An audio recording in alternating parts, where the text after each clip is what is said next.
Welcome back, everyone. Welcome back to Let's Play the Stanley Parable. What a bizarre little game, and I love it.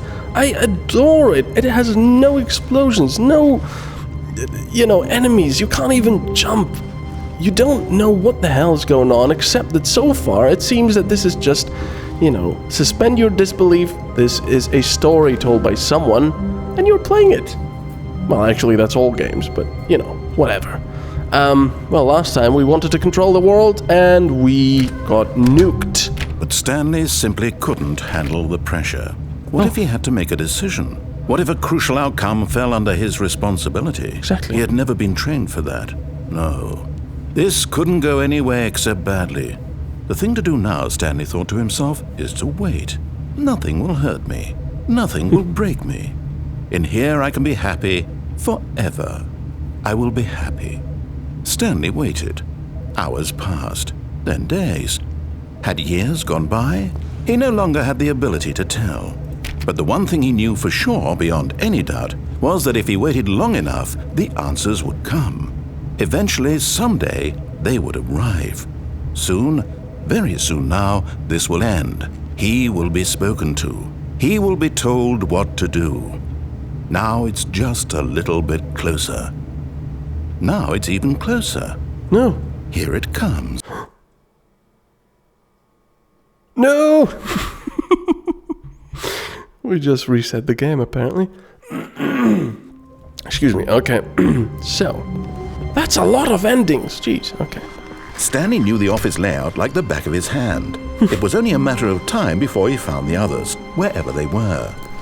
Just a matter of time. Oh, that's different.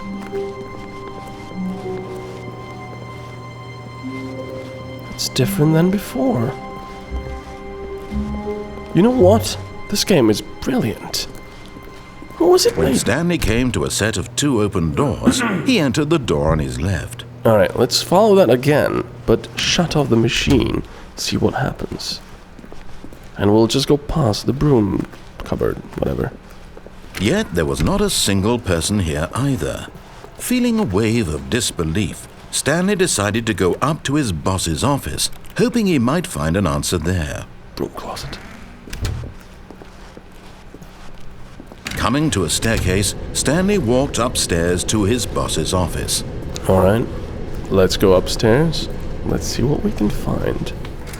I thought I heard footsteps, but nope. Stepping into his manager's office, Stanley was once again stunned to discover not an indication of any human life. What could it mean? Stanley wondered aloud to nobody.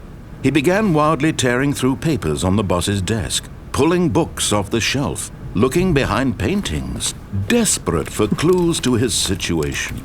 But his attention was caught by a keypad behind the boss's desk. What could its purpose be? In fact, this keypad guarded the terrible secret that lay buried below his feet.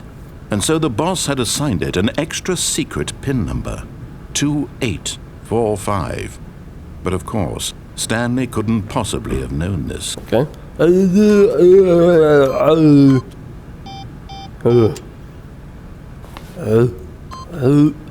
Stanley just sat around twiddling his... Stanley simply began entering random codes into the keypad, knowing full well the sheer statistical unlikelihood that this would ever result in a correct combination.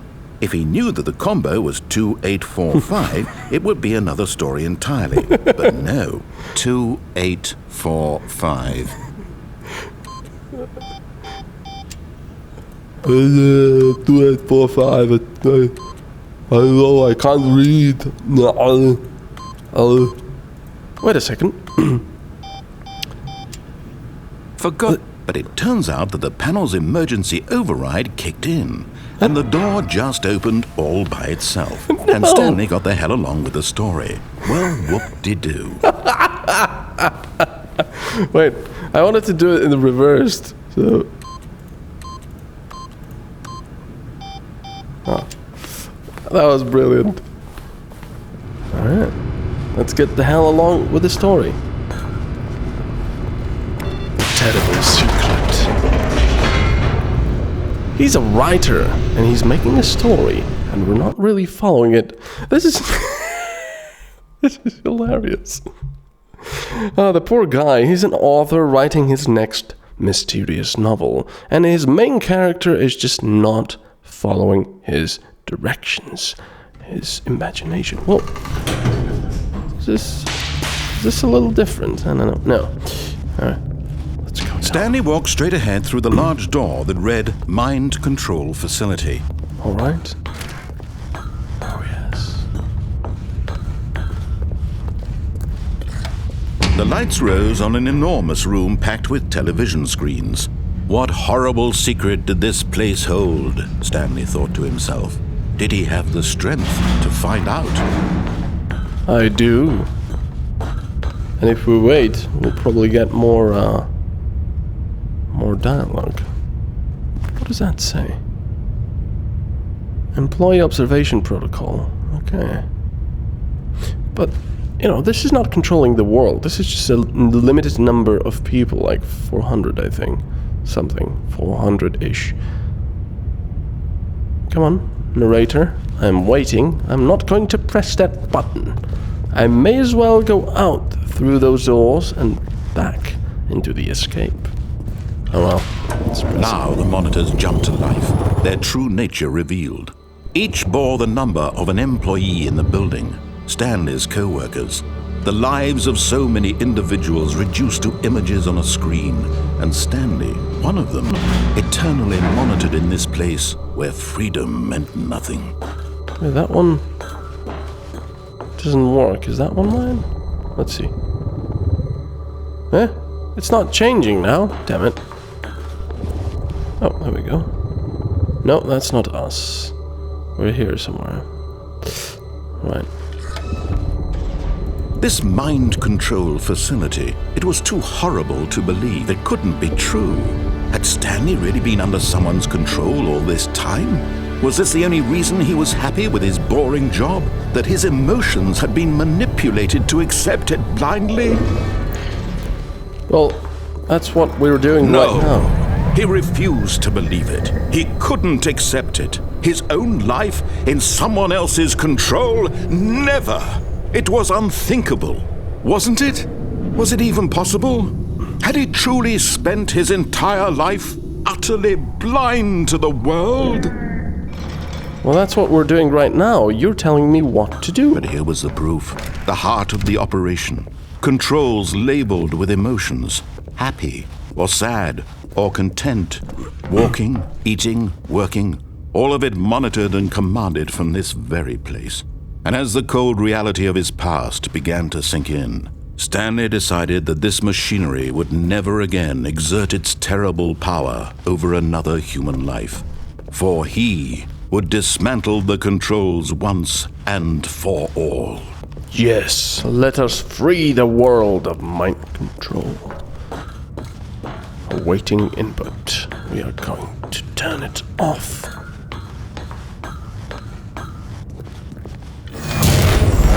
No! We can't control our character anymore. Because mind control is off. I presume that's what's gonna happen. No?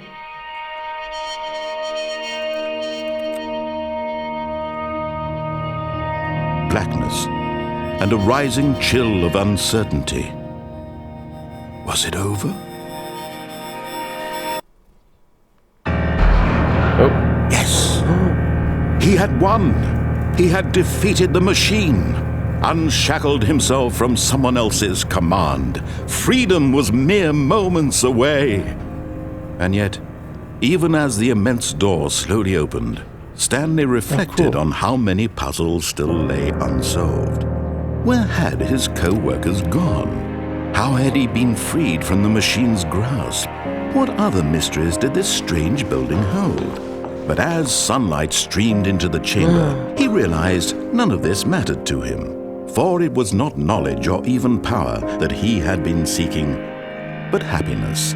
Perhaps his goal had not been to understand, but to let go. No longer would anyone tell him where to go, what to do, or how to feel. Whatever life he lives, it will be his. And that was all he needed to know. It was perhaps the only thing worth knowing. Stanley stepped through the open door.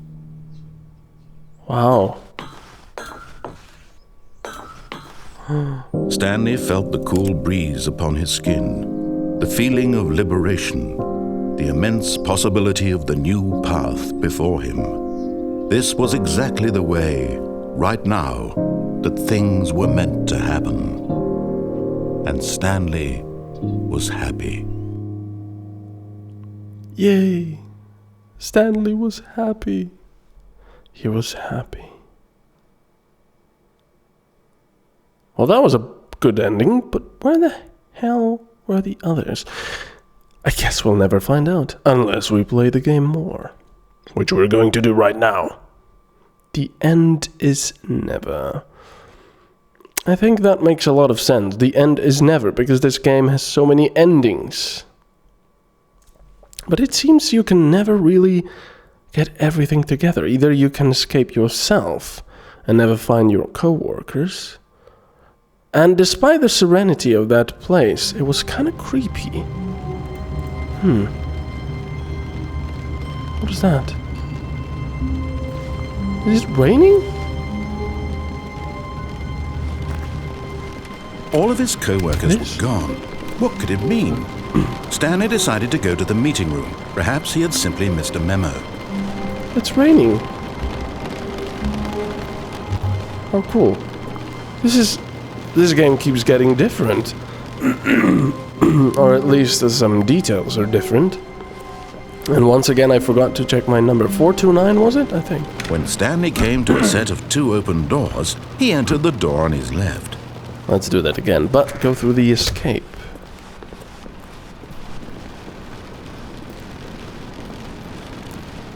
Yet there was not a single person here either. Feeling a wave of disbelief, Stanley decided to go up to his boss's office. Actually, coming to a staircase, Stanley walked upstairs to his boss's office. Let's go up.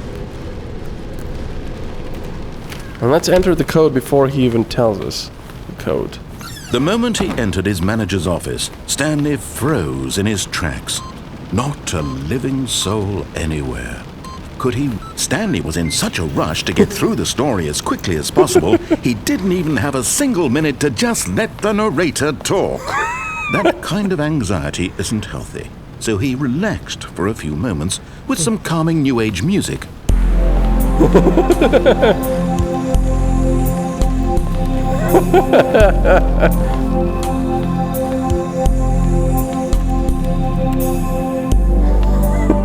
Feeling soothed and rejuvenated, Stanley calmly walked forward into the opened passageway.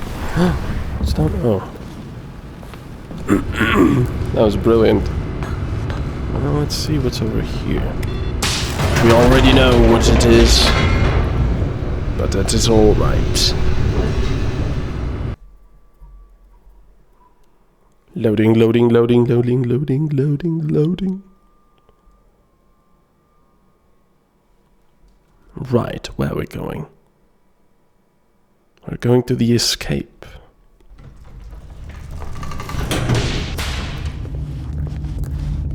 Very creepy. Stanley walked straight ahead through the large door that read Mind Control Facility. No. Escape. Although this passageway had the word escape written on it, the truth was that at the end of this hall, Stanley would meet his violent death. Okay, apparently we're gonna die. The door behind him was not shut. Stanley still had every opportunity to turn around and get back on track. Excuse me. Well, let's see that violent. At this point, Stanley was making a conscious, concerted effort to walk forward and willingly confront his death. Uh-oh. What is that?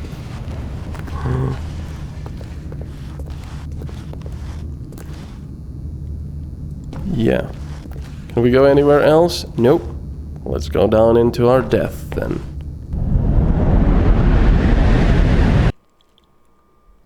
Did we die? Violently? Probably.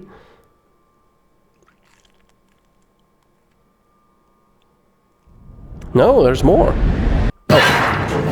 Oh. Oh. Uh-oh. We're gonna get...